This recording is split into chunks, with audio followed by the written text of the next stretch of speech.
Hello students, welcome to Resolute Academy. In the 17th February 2024 important The Hindu newspaper important information അല്ലാത്ത കാര്യങ്ങൾ current അഫയേഴ്സിന് ആവശ്യമുള്ള എല്ലാ കാര്യങ്ങളും നമ്മൾ ഇന്നത്തെ വീഡിയോയിൽ കവർ ചെയ്തിട്ടുണ്ട്. നമുക്ക് സ്റ്റാർട്ട് ചെയ്യാം അല്ലേ. ഫസ്റ്റ് എന്ന് പറഞ്ഞാൽ എന്താണ്, നമ്മൾ ഒരു വലിയൊരു ഹിസ്റ്റോറിക്കൽ വേർഡിക്റ്റ് വന്നിട്ടുണ്ട്. ആരെന്നാണ്? സുപ്രീം കോർട്ടിൽ നിന്ന്. നമ്മളെ ഇലക്ട്രോൾ ബോൺസ് ബാക്ക് ഇൻ 2017 അവർ പ്രൊപ്പഗേറ്റ് ചെയ്തിരുന്നു, കൊണ്ടുവന്നിട്ടുണ്ടായിരുന്നു. ബട്ട് 2018 തൊട്ട് അത് ആക്റ്റീവ് ആയിരുന്നു. ഓക്കെ, യൂസ് ചെയ്യാൻ തുടങ്ങിയിട്ടുണ്ടായിരുന്നു. അപ്പോൾ ആ ഒരു ഇലക്ട്രോൾ ബോൺസ് ബേസിക്കലി യൂസ് ചെയ്യണമെന്ന് വെച്ചാൽ ഏതെങ്കിലും ഒരു പ്രൈവറ്റ് എൻറ്റിറ്റി അല്ലെങ്കിൽ കമ്പനീസ് നമ്മളെ പൊളിറ്റിക്കൽ പാർട്ടീസിനെ ഫണ്ട് ചെയ്യാൻ വേണ്ടി ഇലക്ട്രോൾ ബോൺസ് പർച്ചേസ് ചെയ്ത് ആ ഒരു പർട്ടിക്കുലർ പാർട്ടിയുടെ പേരിന് അത് ഇഷ്യൂ ചെയ്യായിരുന്നു. അപ്പോൾ ആ പാർട്ടീസ് എന്ത് ചെയ്യും, ആ ഇലക്ട്രോൾ ബോണ്ട് വാങ്ങിച്ച് ഒരു ഓത്തറൈസ്ഡ് ബാങ്ക് ഉണ്ടാവും, അവിടെ കൊണ്ട് ഡെപ്പോസിറ്റ് ചെയ്യുമ്പോൾ അതെന്ത് ചെയ്യും, അവർ ബാങ്ക് ആ ക്യാഷ് അങ്ങ് കൊടുക്കും, അല്ലെങ്കിൽ പൈസ അവരെ അക്കൗണ്ടിലോട്ട്, ഡെഡിക്കേറ്റഡ് അക്കൗണ്ടിലോട്ട് ട്രാൻസ്ഫർ ചെയ്യും ആ പാർട്ടി, പൊളിറ്റിക്കൽ പാർട്ടിക്ക്. Basically electoral bonds work entitled to for the political purposes only. എന്നുവെച്ചാൽ ഏതെങ്കിലും ഒരു കമ്പനിയോ പ്രൈവറ്റ് എൻറ്റിറ്റിക്കോ പൊളിറ്റിക്കൽ പാർട്ടീസിന് ഫണ്ടിങ് ചെയ്യണമെങ്കിൽ അവർ ഇലക്ട്രോൾ ബോൺസിന് ത്രൂ ചെയ്യാം എന്നാണ് അവിടെ കൊണ്ടുവന്നിരുന്ന നിയമം. ദാറ്റ് ഈസ് 2018 ശേഷം. ഓക്കെ, അങ്ങനെ വന്നപ്പോൾ നമ്മുടെ സുപ്രീം കോർട്ട് കണ്ടെത്തിയ ഒരു മെയിൻ കാര്യം എന്ന് വെച്ചാൽ ഈ majority of the electoral bonds ഇന്ത്യയിലാണ് BJP ഏറ്റവും കൂടുതൽ പൈസ കൂടുന്നത് ഇലക്ട്രോൾ ബോണ്ട്.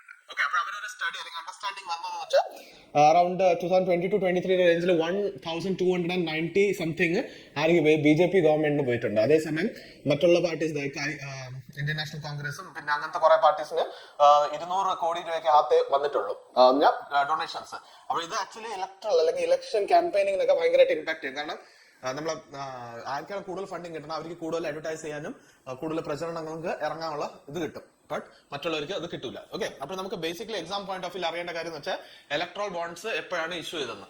സ്റ്റാർട്ട് ചെയ്ത ഇലക്ട്രോൾ ബോൺസ് എപ്പോഴാണ്? നമ്മൾ 2017 ഇൻട്രൊഡ്യൂസ് ചെയ്തത് 2017 ആണെങ്കിലും അത് ഇംപ്ലിമെന്റ് ചെയ്തത് എപ്പോഴാണ്? 2018 തൊട്ടാണ്. ഓക്കെ, 2018 തൊട്ട്. അതാണ് ഞാൻ നേരത്തെ പറഞ്ഞത്, 2018 തൊട്ട്. അപ്പോൾ അടുത്ത അതിൽ ഒരു authorised bank, only one authorised bank was there, that is State Bank of India. State Bank of India electoral bonds issue ചെയ്യും. ഇപ്പൊ നമ്മളൊരു പ്രൈവറ്റ് എൻറ്റിറ്റി, ഞാൻ ഒരു പ്രൈവറ്റ് എൻറ്റിറ്റിയാണ്, ഞാൻ സ്റ്റേറ്റ് ബാങ്ക് ഓഫ് ഇന്ത്യയോട് പറയുന്നത് എനിക്ക് XYZ പാർട്ടിക്ക് വേണ്ടി ഇലക്ട്രോൾ ബോണ്ട് ഇഷ്യൂ ചെയ്യണം. അപ്പോൾ സ്റ്റേറ്റ് ബാങ്ക് ഓഫ് ഇന്ത്യ എന്ത് ചെയ്യും, ഇഷ്യൂ ചെയ്ത് തരും. എന്നിട്ട് അത് ഡെപ്പോസിറ്റ് ചെയ്യണം. നമുക്ക് ഏത് പാർട്ടിക്കാണ് കൊടുക്കുന്നത് അവർക്ക് കൊടുക്കുമ്പോൾ അവർ ഡെപ്പോസിറ്റ് ചെയ്യുന്നത് അവരുടെ സ്റ്റേറ്റ് ബാങ്ക് ഓഫ് ഇന്ത്യയുടെ അക്കൗണ്ടിലായിരിക്കും. അപ്പോൾ അത് അവർക്ക് അങ്ങനെ ഇഷ്യൂ ചെയ്തെടുക്കാൻ പറ്റുമായിരുന്നു. അപ്പോൾ ഇലക്ട്രോൾ ബോൺസ് പർച്ചേസ് ചെയ്ത് കഴിഞ്ഞാൽ ആ അനോണിമസ്ലി ബൈ ഡോണേഴ്സിന് അവരുടെ പേരും കാര്യങ്ങളൊന്നും റിവീൽ ചെയ്യേണ്ട ആവശ്യമില്ല. അപ്പോൾ ഇഷ്യൂ ചെയ്ത് കഴിഞ്ഞാൽ 15 ദിവസത്തിനകത്ത്, ഇപ്പൊ ഞാൻ പർച്ചേസ് ചെയ്തിട്ട് കൊടുത്ത് ആ 15 ദിവസത്തിനകത്ത് എന്ത് ചെയ്യണം, അതിന് ഡെപ്പോസിറ്റ് ചെയ്ത് അതിന് ക്യാഷ് ചെയ്യണം, അല്ലെങ്കിൽ അത് ലാപ്സ് ആയി പോകും. അങ്ങനെയായിരുന്നു റൂൾ. ഓക്കെ, പിന്നെ ഇതൊരു ഡെറ്റ് ഇൻസ്ട്രുമെന്റ് ആണ്. This can be bought by donors from a bank and the political party can then encash them. Okay, ഡോണേഴ്സിന് ബാങ്കിൽ നിന്ന് വാങ്ങിക്കാം, എന്നിട്ട് പൊളിറ്റിക്കൽ പാർട്ടിക്ക് കൊടുക്കാം, പൊളിറ്റിക്കൽ പാർട്ടിക്ക് അതിന് 15 ദിവസത്തിനകത്ത് കൊടുത്ത് എൻകാഷ് ചെയ്തെടുക്കായിരുന്നു. ഇതിന്റെ ഡിനോമിനേഷൻ എന്ന് പറഞ്ഞാൽ 1000, 10,000, 1 lakh, 10 lakh എന്നിട്ട് 1 crore. ഈ ഡിനോമിനേഷനിലായിരുന്നു എന്താണ് നമ്മള് ഈ ബോൺസ്, ഇലക്ട്രോൾ ബോൺസ് ഇഷ്യൂ ചെയ്തിട്ടുള്ളത്. ഓക്കെ, അപ്പോൾ ഇത് യാതൊരു സിറ്റിസൺസിന് അല്ലെങ്കിൽ കമ്പനി എൻറ്റിറ്റിക്ക് അവൈലബിൾ ആയിരുന്നു. അങ്ങനത്തെ ഒരു സംഭവമായിരുന്നു. ഇതിൽ വേറൊരു പ്രത്യേകത പറഞ്ഞാൽ 100% ടാക്സ് എക്സംപ്ഷൻ ഉണ്ടായിരുന്നു. ഈ ഇപ്പൊ നമ്മൾ 1 കോടി രൂപ വരെ ഡൊണേഷൻ ആണ് ചെയ്യണമെങ്കിൽ 1 കോടി രൂപയ്ക്ക് ഒരു ടാക്സ് നിങ്ങൾക്ക് പേ ചെയ്യേണ്ട ആവശ്യമില്ല. അപ്പോൾ പിന്നെ ഈ ഇപ്പം എന്തിനാണ് ഇതിനെ എന്ത് ചെയ്തെന്ന് പറഞ്ഞാൽ ഇത് സ്ക്രാച്ച് ചെയ്ത് അല്ലെങ്കിൽ സ്ട്രൈക്ക് ഔട്ട് ചെയ്ത് കളഞ്ഞെന്ന് പറഞ്ഞിട്ടുണ്ടെങ്കിൽ സിമ്പിൾ ആണ്. നമ്മളെ റൈറ്റ് ടു ഇൻഫർമേഷൻ എന്ന് പറയുന്ന സംഭവം ഉണ്ട് ആർട്ടിക്കൽ 19 അല്ലെ. അതൊരു ഫണ്ടമെന്റൽ റൈറ്റ് ആണ്. അപ്പോൾ ആ ഫണ്ടമെന്റൽ റൈറ്റിനെ ഇൻഫ്ലുവൻസ് ചെയ്യണമെന്നുണ്ട്. നമ്മൾ പറഞ്ഞില്ല, ഇവിടെ നമ്മളൊരു പോയിന്റ് കണ്ടില്ലേ ഇവിടെ. Okay, this can bought by donors from bank. Okay, അതല്ല അനോണിമസ്ലി പർച്ചേസ്. ഇതാ പർച്ചേസ്ഡ് അനോണിമസ്ലി ബൈ ഡോണേഴ്സ്. അപ്പോൾ ആരാണ് വാങ്ങിക്കണം എന്നുള്ള കാര്യത്തിന്റെ ഇൻഫർമേഷൻ അവിടെ ഇല്ല. അപ്പോൾ അങ്ങനെ ഒരു അനോണിമിറ്റിയുടെ കാരണമാണ് അതെന്ത് ചെയ്തത്, സ്ട്രൈക്ക് ഡൗൺ ചെയ്തിട്ടുള്ളത്. ഓക്കെ, അതിന്റെ മെയിൻ പർപ്പസ് അവരെ ഇലക്ട്രോൾ ബോണ്ട് കൊണ്ടുവരാന്ന് പറഞ്ഞാൽ ഡോണേഴ്സിന്റെ ഡീറ്റെയിൽസ് റിവീൽ ചെയ്യാതിരിക്കാനാണ്. അത് തന്നെയാണ് നമ്മൾ റൈറ്റ് ടു ഇൻഫർമേഷൻ എന്ന് പറഞ്ഞാൽ നമ്മൾ ആർട്ടിക്കൽ 19 ആയിട്ടുള്ള റൈറ്റ് ടു ഇൻഫർമേഷന്റെ അഗേൻസ്റ്റ് പോകണം. അപ്പോൾ right to information as enshrined in article 19(1)(a) ഇതിനെ കോംപ്രമൈസ് ചെയ്യണമെന്നുണ്ട്. അതുകൊണ്ടാണ് സുപ്രീം കോടതി എന്ത് ചെയ്തത്, 5 ജഡ്ജ് ബെഞ്ചാണ് അവർ സ്ട്രൈക്ക് ഔട്ട് ചെയ്തിട്ടുള്ളത്. അത് നമ്മൾ അറിഞ്ഞിരിക്കണം. ക്ലിയർ ആണല്ലോ.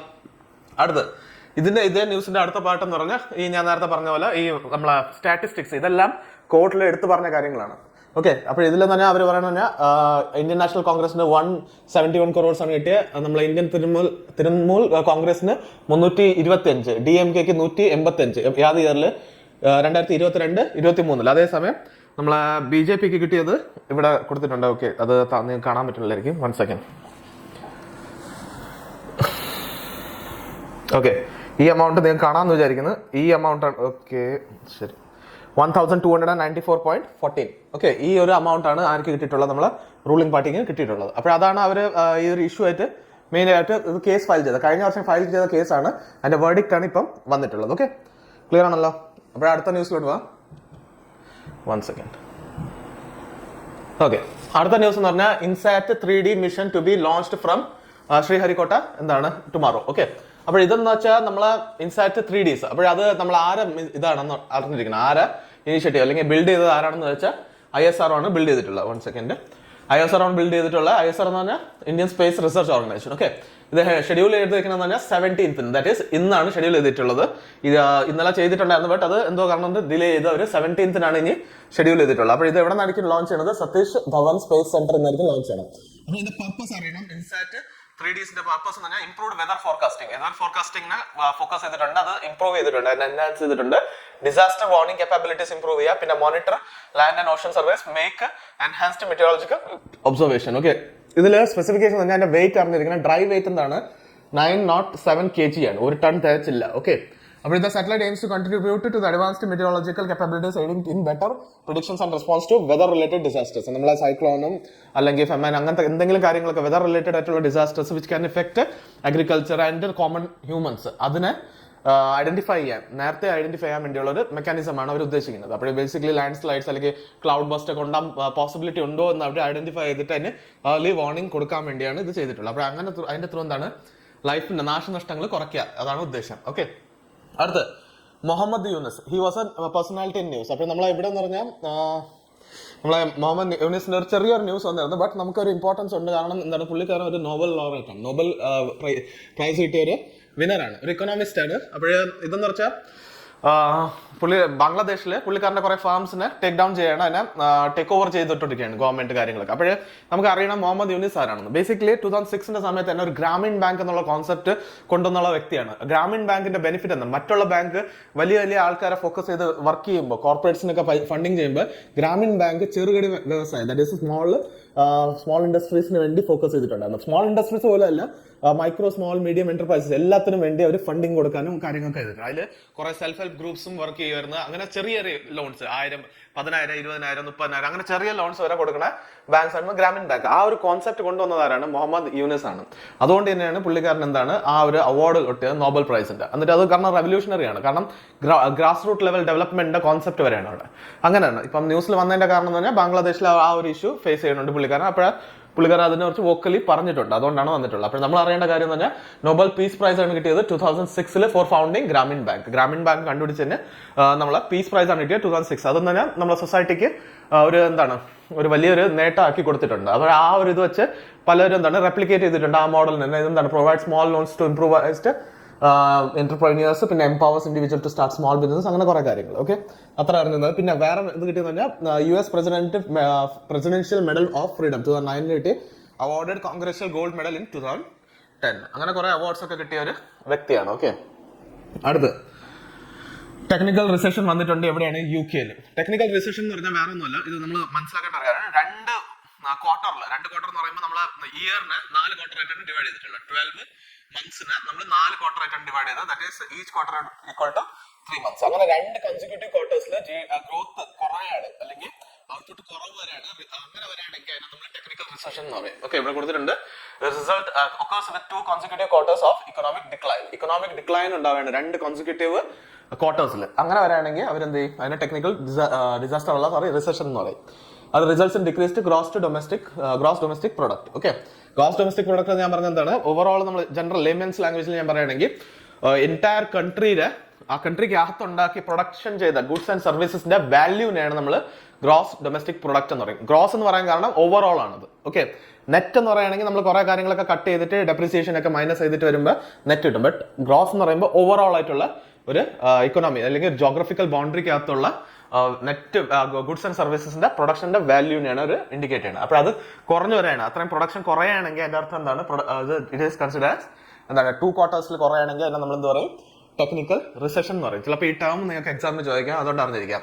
പിന്നെ റിസഷനിൽ വേറെ ഒരു കൺട്രി പോയിട്ടുണ്ട് ഇപ്പം, ഇന്നത്തെ ന്യൂസിൽ തന്നെ ഉണ്ടായിരുന്നു, പക്ഷെ അത് ചെറിയൊരു ന്യൂസ് ആയിരുന്നു, ഞാൻ സെപ്പറേറ്റ് ആയിട്ട് എടുത്തില്ല. I will tell you, it is Japan. ജപ്പാനും റിസഷന്റെ ഒരു മോഡിലോട്ടാണ്, അതിനും ഗ്രോത്ത് ഒന്നും ഇല്ല. ഓക്കെ, ഗ്രോത്ത് ഉണ്ടാവണില്ല, സ്റ്റാഗ്നന്റ്, എന്നിട്ട് പിന്നെ ചെറുതായിട്ട് ഡിക്ലൈനും ആവുന്നുണ്ട് ഗ്രോത്ത്. ആ ഒരു ആസ്പെക്റ്റിലാണ് പോണത്. Okay, sustained period of weak and negative real GDP growth, പിന്നെ accompanied by significant rise in unemployment. ഇതാണ് ഇപ്പോഴത്തെ UK അവസ്ഥ. ഒരിക്കൽ ഇന്ത്യ ഭരിച്ചിരുന്ന കൺട്രിയാണ്, എന്നിട്ട് ഇപ്പം ഈ ഒരു അവസ്ഥയിലോട്ട് അവർ പോവുകയാണ്. ഓക്കെ, അപ്പോൾ സയൻസ് ഓഫ് റിസഷൻ എന്തൊക്കെ ആയിരിക്കും, ഇത് നമുക്ക് എക്സാമിന് ചോദിക്കാന്നുള്ള കാര്യമാണ്. ഈ പോയിന്റ്സ് വരും. Which are of the following are science of recession ചോദിക്കാം. എന്താണ് ഷ്രിങ്കിങ് GDP എന്ന് പറഞ്ഞാൽ GDP കുറഞ്ഞുകൊണ്ടിരിക്കുകയാണ്, നമ്മൾ വളരുന്നില്ല, അതിന്റെ സമയം കുറഞ്ഞുകൊണ്ടിരിക്കുകയാണ്. ഡിക്ലൈനിങ് ഇൻകംസ്, വരുമാനം ഇല്ലാതെ വരെയാണ്. ഡിക്ലൈനിങ് എംപ്ലോയ്മെന്റ് ജനറേഷൻ ഇല്ല നമ്മളെ ഇതിൽ. ഡിക്ലൈനിങ് ഇൻഡസ്ട്രിയൽ പ്രൊഡക്ഷൻ ഇല്ല, പൈസ ഇല്ലാതെ വരുമ്പോൾ പ്രൊഡക്ഷനും ഇല്ല, ആൾക്കാരിൽ വാങ്ങിക്കാൻ പൈസ ഇല്ലെങ്കിൽ കമ്പനി പ്രൊഡ്യൂസും ചെയ്യില്ല. ഡിക്ലൈനിങ് റീറ്റെയിൽ സെയിൽസ്, റീറ്റെയിൽ ലെവലിലുള്ള സെയിൽസും കുറഞ്ഞുണ്ട്, കാരണം പണം കുറവാണ്, അതുകൊണ്ട് ആൾക്കാർ സെലക്റ്റീവ് കാര്യങ്ങളെ വാങ്ങിക്കുള്ളൂ, അത്യാവശ്യമുള്ള കാര്യങ്ങളെ വാങ്ങിക്കുള്ളൂ. ഓക്കെ, പിന്നെ ഡ്രോപ്പിംഗ് ഇക്കണോമിക് ഔട്ട്പുട്ട്, അതൊരു ഫാക്ടറാണ്. ഇക്കണോമിക് ഔട്ട്പുട്ട് കുറവും, നമുക്ക് എന്തെങ്കിലും എക്സ്പോർട്ട് ചെയ്യണമെന്നുള്ള കാര്യങ്ങളൊന്നും നമ്മുടെ കയ്യിൽ അത്രയ്ക്കും വരില്ല. പിന്നെ ഡ്രോപ്പിംഗ് കൺസ്യൂമർ സ്പെൻഡിങ്സ്, കയ്യിൽ പൈസ ഇല്ലാത്തതുകൊണ്ട് ആൾക്കാർക്ക് ചെലവ് ചെയ്യാൻ പറ്റില്ല.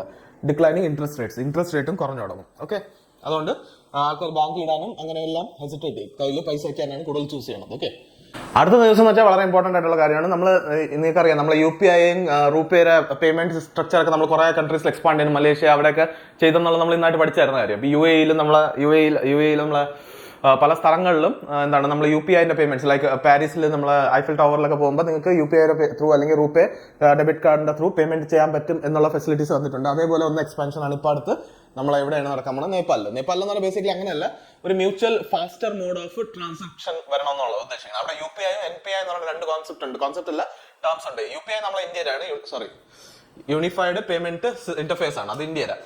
NPI എന്ന് പറഞ്ഞാൽ നമ്മളെ നാഷണൽ പേയ്മെന്റ് ഇന്റർഫേസ് ആണ്, ആരതാണത്, നേപ്പാളിന്റെ. ആ ഒരു വ്യത്യാസം അറിഞ്ഞിരിക്കുക. അപ്പോൾ ഇത് രണ്ടുമാണ് യൂണിഫൈ ചെയ്തിട്ട് അവരെന്താണ് speedier mode of payment solutions ഉണ്ടാക്കാൻ പോകണം, ഇന്ത്യയും നേപ്പാളിന്റെ ഇടയ്ക്ക്. അപ്പോൾ ഇതിൽ നമ്മൾ പാർട്ടീസ് ഇൻവോൾവ് എന്ന് പറയുകയാണെങ്കിൽ RBI ഇന്ത്യയുടെ സൈഡിൽ നിന്ന്, അവരുടെ സൈഡിൽ നിന്ന് NRB, ദാറ്റ് ഈസ് നേപ്പാൾ രാഷ്ട്ര ബാങ്ക്.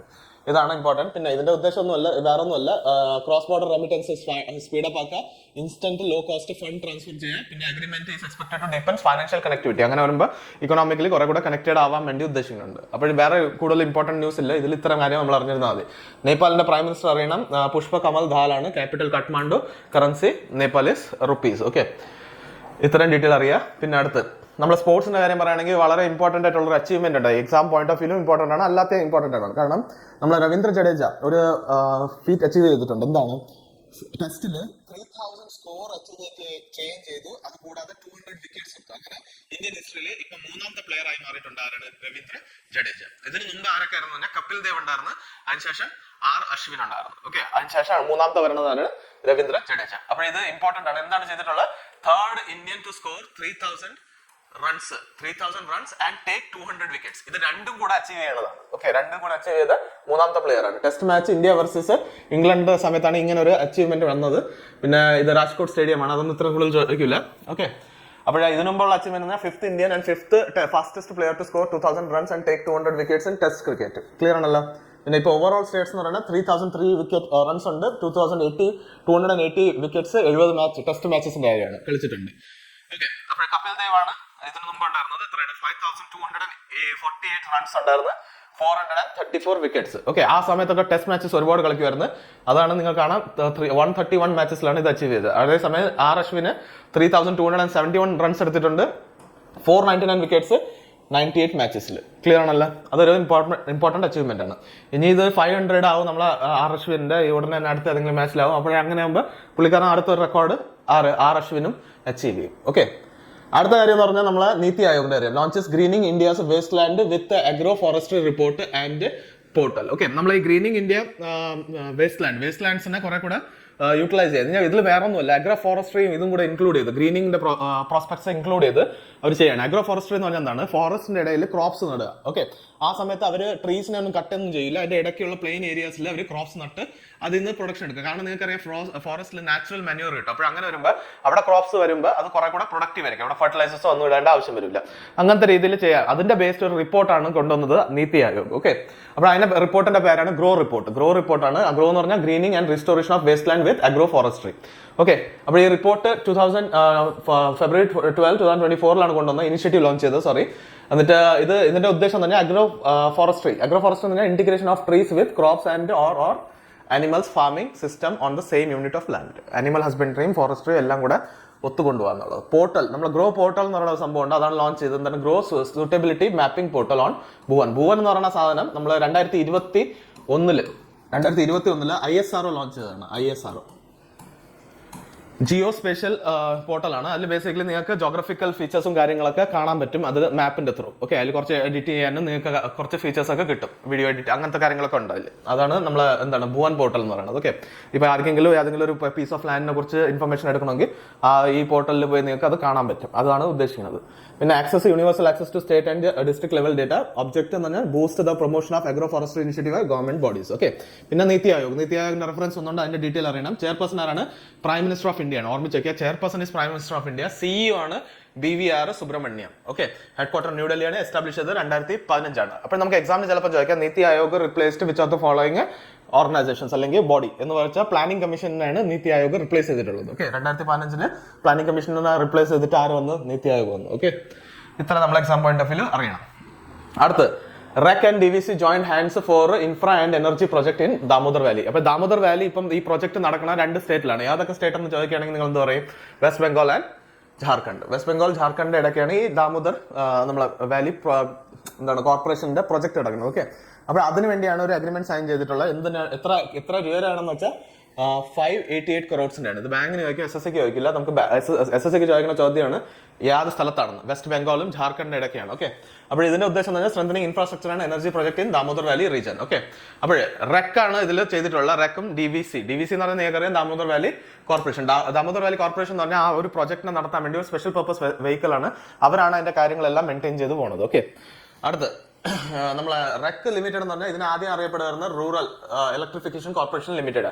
ഇത് റീസെന്റ് വരെ ഇതെന്തായിരുന്നു? നവരത്ന കമ്പനി ആയിരുന്നു. ഇപ്പോൾ it has been elevated to Maharatna status. Central public sector enterprise ആണ്. മഹാരത്ന സെൻട്രൽ പബ്ലിക് എന്റർപ്രൈസ് ആണ്. ഇത് യാതൊരു മിനിസ്ട്രി അണ്ടറിൽ വരുമെന്ന് വെച്ചാൽ മിനിസ്ട്രി ഓഫ് പവർ ആണ്. നിങ്ങൾക്കറിയാം മിനിസ്ട്രി ഓഫ് പവറിന്റെ ഇൻചാർജ് ആരാണ്? RK സിംഗ് ആണ് മിനിസ്ട്രി ഓഫ് പവറിന്റെ ഹെഡ്. ഓക്കെ, അത്തരം കാര്യം പറഞ്ഞ സ്ഥിതിക്ക് അടുത്ത് ഈ നമ്മളെ റെക് എന്ന് പറയുന്ന company because it has been conferred with Maharatna status recent. You have to know what exactly REC is. ഞാൻ റെക് എന്താണ് ചെയ്യണം എന്നുള്ളതും കൂടെ അറിഞ്ഞിരിക്കുക. എന്താണ് ഇതൊരു NBFC ആണ്. ഇത് ലോൺ പ്രൊവൈഡ് ചെയ്യും. എന്തിനു വേണ്ടിയാണ്? നമ്മളെ ഈ ഇലക്ട്രിഫിക്കേഷൻ അല്ലെങ്കിൽ അങ്ങനത്തെ പ്രൊജക്ട് റിന്യൂവബിൾ എനർജി പ്രൊജക്ട്സിന് വേണ്ടി ഒരു ഫണ്ടിങ് കൊടുക്കും. അപ്പോൾ ഇത് RBIയുടെ അണ്ടറിൽ രജിസ്റ്റർഡ് ആണ് as A non banking finance company. Okay, and infrastructure financing company. ഈ 2 സ്റ്റേറ്റസ് ആണ് RBI അണ്ടറിൽ രജിസ്റ്റർ ചെയ്ത് കൊടുത്തിട്ടുള്ളത്. ക്ലിയർ ആണല്ലോ? അപ്പോൾ ഇങ്ങനത്തെ റിന്യൂവബിൾ എനർജിയുടെ ഇൻഫ്രാസ്ട്രക്ചേഴ്സിന് വേണ്ടി അവർ ഫണ്ട് ചെയ്യും. ക്ലിയർ ആണല്ലോ? നെക്സ്റ്റ് സ്പോർട്സിന്റെ അടുത്ത ന്യൂസ് ആണ്. India hands over chess olympiad torch to Hungary. ഹംഗറിക്ക് എന്ന് നമ്മൾ എന്താണ് നമ്മളെ ചെസ് ഒളിമ്പിയഡ് നമ്മൾ 2022 ഇന്ത്യയിൽ നടന്നായിരുന്നു. നിങ്ങൾക്ക് ഓർമ്മ ഉണ്ടായിരിക്കും, മഹാബലിപുരം തമിഴ്നാട്ടിൽ വെച്ചാണ് ഈ ഒരു ഇവന്റ് നടന്നത്. ചെസ് ഒളിമ്പിയഡ് നടന്നിട്ടുണ്ടായിരുന്നു. നമ്മൾ വലിയൊരു ഗ്രാൻഡ് ആയിട്ടുള്ള ഇവന്റ് ആയിരുന്നു. ഓക്കെ, അപ്പോൾ അതിനെയാണ് ഇനി 2024 അടുത്ത ടൂർണമെന്റ് നടക്കാൻ പോയാണ്. അപ്പോഴും നമ്മൾ എന്ത് ചെയ്തു? ഒളിമ്പിക് ടോർച്ച് ആർക്ക് ഹാൻഡ് ഓവർ ചെയ്തു? ഹംഗറി. അതിന് നമ്മൾ അറിഞ്ഞിരിക്കണം ഹംഗറിയിലാണ് നമ്മൾ കൊടുത്തിട്ടുള്ള ഇത് ഹോസ്റ്റ് ചെയ്യണത്. ഈ വർഷം ഹോസ്റ്റ് ചെയ്യണതാണ് ഹംഗറി. ദാറ്റ് ഈസ് ബുഡാപെസ്റ്റിലാണ് ഹോസ്റ്റ് ആവുന്നത്. ഇപ്പം നടന്നുകൊണ്ടിരിക്കുകയാണ്. 10th to 23rd നടന്നുകൊണ്ടിരിക്കുകയല്ല, 10th to 23rd September 2024 നടക്കാൻ പോകുന്നത്. അപ്പോൾ ഇത് ഓൾറെഡി നമ്മൾ ഹാൻഡ് ഓവർ ചെയ്ത് കഴിഞ്ഞു. ഇത് ഇന്ത്യയിൽ ഇപ്പം നമ്മൾ ഇത് ചെയ്ത് കഴിഞ്ഞു, ഹാൻഡ് ഓവർ ചെയ്തു. ഇനി അവര് നമ്മളെ പരിപാടി നടക്കുന്ന എപ്പോഴാണ്? 10th to 23rd September. Okay, ഇത് അറിഞ്ഞിരിക്കുക. ഹോസ്റ്റ് ആരാണ് ചെയ്യണമെന്ന് ചോദിക്കാം. ചെസ് ഒളിമ്പിയഡ് 2024 ഹോസ്റ്റ് ആരാണ് ചെയ്യണമെന്ന് വെച്ചാൽ അത് ഹംഗറിയാണ്. എന്നിട്ട് 2022 ആരാണ് ഹോസ്റ്റ് ചെയ്തതെന്ന് വെച്ചാൽ ഇന്ത്യ ആയിരുന്നു. ഓക്കെ, അപ്പോൾ ഈ ഒരു ഇവന്റ് ഹാൻഡ് ഓവർ ചെയ്ത ഇവന്റിൽ ആരൊക്കെ ഉണ്ടായിരുന്നു വെച്ചാൽ അനുരാഗ് ഠാക്കൂർ ഉണ്ടായിരുന്നു. അനുരാഗ് ഠാക്കൂർ ആണ് minister of youth affairs and sports. പിന്നെ ഗ്രാൻഡ് മാസ്റ്റർ ആയ നമ്മളെ ആര്? വിശ്വനാഥ് ആനന്ദ്. പിന്നെ FIDയുടെ പ്രസിഡന്റ് ആയ ആക്ടി ഡോവോക്ച്. പിന്നെ ഗ്രാൻഡ് മാസ്റ്റർ ആയ ജുഡിത് പോൾഗാർ ഹംഗറിയുടെ സൈഡിൽ നിന്ന് റെപ്രസെന്റ് ചെയ്തിരുന്ന. പിന്നെ ഇപ്പം ഈ സമയത്ത് അവര് ഈ ഹാൻഡ് ഓവർ ചെയ്ത സമയത്ത് തന്നെ 100th anniversary ഓഫ് ഫ്രീഡം അതും കൂടെ അവര് ഇനിഷ്യേറ്റ് ചെയ്തിട്ടുണ്ട്. അതിന്റെ സെലിബ്രേഷൻ സ്റ്റാർട്ട് ചെയ്തിട്ടുണ്ട്. ഓക്കെ, ഇത്രയും കാര്യം മാത്രം നമ്മളിതിൽ നോക്കേണ്ടതുണ്ട്. ഓക്കെ, നമുക്ക് ഒരു 6-7 മാസം മുമ്പ് നമുക്ക് ഓർമ്മ ഉണ്ടായിരിക്കും എന്താണ് നമ്മളെ റെസ്ലേഴ്സ് ഫെഡറേഷൻ ഓഫ് ഇന്ത്യയുടെ ഒരു ഭയങ്കര വലിയ ഇഷ്യൂ ഉണ്ടായിരുന്നു. കുറേ റെസ്ലേഴ്സ് റോഡിൽ വന്ന് പ്രൊട്ടസ്റ്റ് ഒക്കെ ചെയ്ത് അവിടെ വിമൻസിന്റെ അഗൈൻസ്റ്റ് സെക്ഷൽ ഹറാസ്മെന്റ് നടക്കുന്നു, അങ്ങനെ വേർതിരിവ് നടക്കുന്നു, സെലക്റ്റീവായിട്ട് റൂളിംഗ് പാർട്ടിയുടെ ആൾക്കാരെ മാത്രം അവർ ഹെഡായിട്ട് ചൂസ് ചെയ്യണമെന്ന് എന്ന് പറഞ്ഞ് കുറേ ഇഷ്യൂസ് ഉണ്ടായിരുന്നു.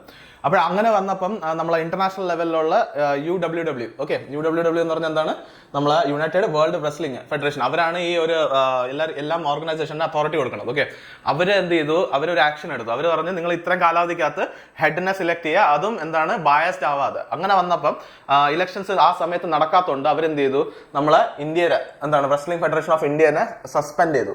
അപ്പോൾ ആ സസ്പെൻഡ് ചെയ്യുന്ന പ്രശ്നം എന്ന് പറഞ്ഞാൽ ഈ സസ്പെൻഡ് ചെയ്ത് കഴിഞ്ഞാൽ ഇന്ത്യൻ പ്ലെയേഴ്സ് അത്ലീറ്റ്സിന് അല്ലെങ്കിൽ റെസ്ലേഴ്സിന് എന്ത് ചെയ്യാൻ പറ്റില്ല, ഇന്ത്യയുടെ ഫ്ലാഗിന്റെ അണ്ടറിൽ അവർക്ക് കോമ്പീറ്റ് ചെയ്യാൻ പറ്റില്ല. അവർക്ക് ഇൻഡിവിജ്വൽ റെസ്ലേഴ്സ് ആയിട്ട് കോമ്പീറ്റ് ചെയ്യാൻ പറ്റുള്ളൂ. എന്നുവെച്ചാൽ അവരുടെ പേരിൽ മാത്രമേ അവർക്ക് കമ്പീറ്റ് ചെയ്യാൻ പറ്റുള്ളൂ.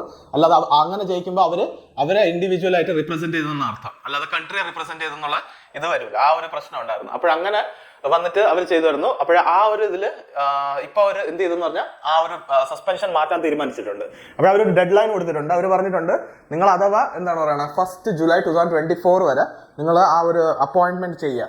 ഓക്കെ, അതിന്റെ ഹെഡിനെ നമ്മളെ റെസ്ലിംഗ് ഫെഡറേഷൻ ഓഫ് ഇന്ത്യയുടെ ഹെഡിനെ നിങ്ങൾ അപ്പോയിന്റ് ചെയ്യുക. അതും അൺബയസ്ഡ് രീതിയിൽ അങ്ങനെ ചെയ്യുകയാണെങ്കിൽ നിങ്ങൾ ഈ സസ്പെൻഷൻ അങ്ങ് ഇത് ചെയ്യും. നമ്മൾ ക്യാൻസൽ ചെയ്തതാണ്. ബട്ട് ഇനി അത് കഴിയുമ്പോൾ കണ്ടിന്യൂ നിങ്ങൾക്ക് ഓർഗനൈസേഷൻ വർക്ക് ചെയ്യാം. പിന്നെ ഇന്ത്യൻ ഫ്ലാഗിന്റെ അണ്ടറിൽ ഇന്ത്യൻ അത്ലറ്റ്സിന് കോമ്പീറ്റ് ചെയ്യാനുള്ള അധികാരം കിട്ടും. ഓക്കെ, അപ്പോൾ അതിന് വേണ്ടിയാണ്. അപ്പോൾ provide guarantees against discriminatory action on protested wrestlers. നമ്മൾ അന്ന് പ്രൊട്ടസ്റ്റ് ചെയ്ത റെസ്ലേഴ്സിന്റെ അഗേൻസ്റ്റ് നിങ്ങൾ ആവശ്യമില്ലാത്ത ആക്ഷൻസ് എടുക്കൂല എന്നും കൂടെ ഒരു ഗ്യാരണ്ടി കൊടുക്കണം എന്നുള്ളത് പറഞ്ഞിട്ടുണ്ട്. ഓക്കെ, അപ്പോൾ ഇതിന്റെ ഈ കാര്യം പറഞ്ഞതിൽ നിങ്ങൾക്ക് ഞാൻ പറഞ്ഞെന്ന കാര്യമാണ് എന്താണ് പ്രശ്നം എന്നുള്ളത്. ന്യൂട്രൽ അത്ലറ്റ്സ് ആയിരിക്കും അവർ കോമ്പീറ്റ് ചെയ്യുന്നത് അഥവാ ഇതിന്റെ ലൈസൻസ് ക്യാൻസൽഡ് ആണെങ്കിൽ. ഇപ്പോൾ യുണൈറ്റഡ് വേൾഡ് റെസ്ലിംഗിന്റെ കാര്യം പറയുകയാണെങ്കിൽ ഹെഡ് ക്വാർട്ടർ എവിടെയാണ്, സ്വിറ്റ്സർലാൻഡിൽ. ഫൗണ്ട് ചെയ്തത് 1912 എന്നിട്ട് പ്രസിഡന്റ് ആരാണ്, നനേഡ് ലോലോവിക്. ഓക്കെ, ലാലോവിക് ആണ് എന്താണ് ഇതിന്റെ പ്രസിഡന്റ്. ഓക്കെ, ഇത്രയും കാര്യം നമ്മൾ എക്സാം പോയിന്റ് ഓഫ് വ്യൂ അറിയാം. നെക്സ്റ്റ് എന്ന് പറഞ്ഞാൽ unemployment rate dips to 6.5% in Q3 financial year 2024. 21st quarterly PLF by NSSO. Okay, ഈ NSSO നമ്മളെ വരുന്നത് എന്താണ്, നാഷണൽ സാമ്പിൾ സർവേ ഓർഗനൈസേഷൻ ആണ്. അവർ വരുന്നത് ministry of statistics and programme implementation, MOSPI. ഇതിന്റെ ഇൻചാർജ് ആരാണെന്ന് വെച്ചാൽ റാവ് ഇന്ദ്രജിത് സിംഗ്. ഇത് റിപ്പോർട്ട് ക്വാർട്ടർലി ആണ്, മാറിക്കൊണ്ടിരിക്കും. നിങ്ങൾക്ക് അപ്ഡേറ്റഡ് ആയിരിക്കും നോക്കേണ്ട ആവശ്യം വരുന്നത്. അതുകൊണ്ട് ഇപ്പോൾ ഇതിന് കൂടുതൽ ഡീറ്റെയിൽ നോക്കണ്ട. ഇത് എത്രാമത്തെ സർവേ ആണെന്ന് വെച്ചാൽ 21st quarterly periodic labour force survey ആണ്. ഓക്കെ, അതാണ് വന്നിട്ടുള്ളത്. ഓക്കെ, ഇത്രയും നമുക്ക് നോക്കേണ്ട ആവശ്യമില്ല. അവർ ഇത്ര അറിഞ്ഞിരുന്നാൽ ഇത് ആരാണ് പബ്ലിഷ് ചെയ്യുന്നത്, നമ്മളെ NSSO. Okay, national sample survey organisation. അത് ആരുടെ അണ്ടറിലാണ് പറഞ്ഞാൽ ministry of statistics and programme implementation. Okay, അത് യാത് മിനിസ്ട്രി ആരാണ് ഇൻചാർജ്, റാവ് ഇന്ദ്രജിത് സിംഗ് ആണ് ഇൻചാർജ് ആയിട്ടുള്ളത്. ഇത്രയും കാര്യം നമ്മൾ എക്സാം പോയിന്റ് ഓഫ് വ്യൂ അറിയിക്കും. Okay, 1 second. അടുത്ത് നമ്മളിപ്പം ലാസ്റ്റ് സെഗ്മെന്റിലോട്ട് എത്തിയിട്ടുണ്ട്. റീസെന്റ് ആയിട്ടുള്ള അപ്പോയിന്റ്മെന്റ്സും കാര്യങ്ങളും. Newly appointed prime minister and president ആരാണെന്ന് വെച്ചാൽ നമ്മളെ പ്രൈം മിനിസ്റ്റർ ഓഫ് കസാഖിസ്ഥാനിന് പുതിയതായിട്ട് വന്നിട്ടുണ്ട്, ഓൾസ ബെക്ടോനോവ്. പിന്നെ prime minister of Yemen Ahmed Awad bin Mubarak. President of El Salvador Nayib Bukele. പിന്നെ sultan of Malaysia Ibrahim Iskandar. Okay, Sikandar ആയിരിക്കും, Iskandar. Okay, അടുത്ത് recent appointment banking എന്നിട്ട് നമ്മളെ ഇൻഷുറൻസ് സെക്ടറിൽ CEO of Sundaram asset management company Anand രാധാകൃഷ്ണനെ replace ചെയ്തത് സുനിൽ സുബ്രഹ്മണ്യന്. MD and CEO of LIC mutual fund Ravi Kumar Jha ആയിട്ട് വന്നിട്ടുണ്ട്. Non executive chairman of NPCI board Ajay Kumar Chaudhary. Replace ചെയ്തത് വിശ്വമോഹൻ മഹാപത്ര. പിന്നെ MD CEO of Tata AIA life insurance ആരാണ്, വെങ്കട്ടചലം. റിപ്ലേസ് നവീൻ തിലയാനി. ഓക്കെ, പിന്നെ consumer leading and mortgages head Bandhan bank ആരാണ്, സന്തോഷ് നായരാണ് പുതിയതായിട്ട് വന്നിട്ടുള്ളത്. ഓക്കെ, ശാന്തനു സെൻഗുപ്തയാണ് റിപ്ലേസ് ചെയ്തിട്ടുള്ളത്. അടുത്ത് റീസെന്റ് അവാർഡ് എന്ന് പറഞ്ഞാൽ KPP നമ്പ്യാർ അവാർഡ് ഫോർ 2024 ആണ് റീസെന്റ് ആയിട്ട് അവാർഡ് കൊടുത്തത്. ISRO ചെയർമാൻ S സോമനാഥ് ആണ് കിട്ടിയത്. പിന്നെ WHO Nelson Mandela award for health promotion, ഇത് national institute of mental health and neuro science നിംഹാൻസിനാണ് കിട്ടിയത്. പിന്നെ ഒരു പ്ലാക്ക് കൊടുത്തിട്ടുണ്ടെന്ന് Jungfrau ice palace by Swiss tourism. അത് ആർക്കാണ് കിട്ടിയത്, നീരജ് ചോപ്രയ്ക്കാണ്.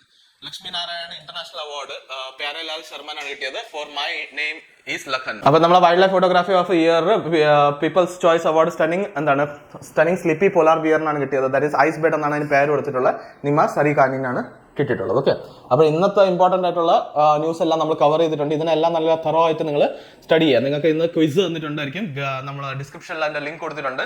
ആ ലിങ്കിൽ പോയിട്ട് നിങ്ങൾ ക്വിസ് ട്രൈ ചെയ്യുക. 10 ക്വസ്റ്റൻസ് ഉണ്ടാവും. ആ 10 ക്വസ്റ്റൻസ് നിങ്ങൾക്ക് ഇത് റിവൈസ് ചെയ്യുക, അല്ലെങ്കിൽ നിങ്ങൾ പഠിച്ച കാര്യം, ഇപ്പം നിങ്ങൾ കേട്ട കാര്യങ്ങൾ എത്ര ഓർമ്മയുണ്ട് എന്നുള്ളത് നിങ്ങൾക്ക് അണ്ടർസ്റ്റാൻഡ് ചെയ്യാൻ പറ്റും. ആ ക്വിസിന്റെ ബേസിൽ അതിൽ നിങ്ങൾക്ക് അതിൻ്റെ എക്സ്പ്ലനേഷൻ കൊടുത്തിട്ടുണ്ടായിരിക്കും, അതൊക്കെ സ്റ്റഡി ചെയ്യുക. ഓക്കെ, സോ ഇന്നത്തേക്ക് നമുക്ക് വൈൻഡ് അപ്പ് ചെയ്യാം. We will meet in the next video. Till then take care and by.